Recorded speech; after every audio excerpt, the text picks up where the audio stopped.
Macam ni guys.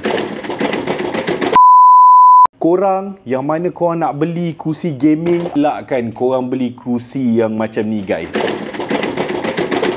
Harga memanglah bawah 300 lebih, tapi Allah, kau pakai 6 bulan memang barai gila.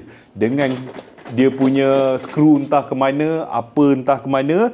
So aku akan syorkan korang satu produk ni yang sangat baik dan harga dia sama lebih kurang. Inilah produk dia. Daripada TT Racing. Bila kita dengar je brand TT Racing ni, kita mesti rasa alamak ni kerusi mesti harga 600, 800 tak pun beribu.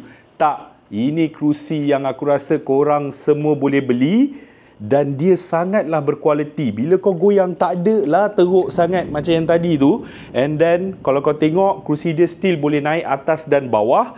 Dan juga dia boleh incline. Tapi nanti aku akan tunjuk kau macam mana cara dia incline. Dan juga dia punya kain sangat-sangatlah bagus. Dan jahitan dia sangat mantap guys.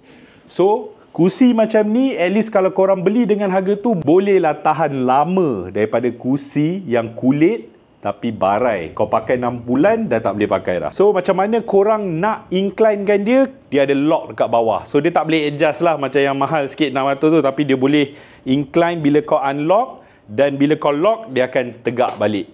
So guys, kat mana kau nak beli kerusi TT Racing ni?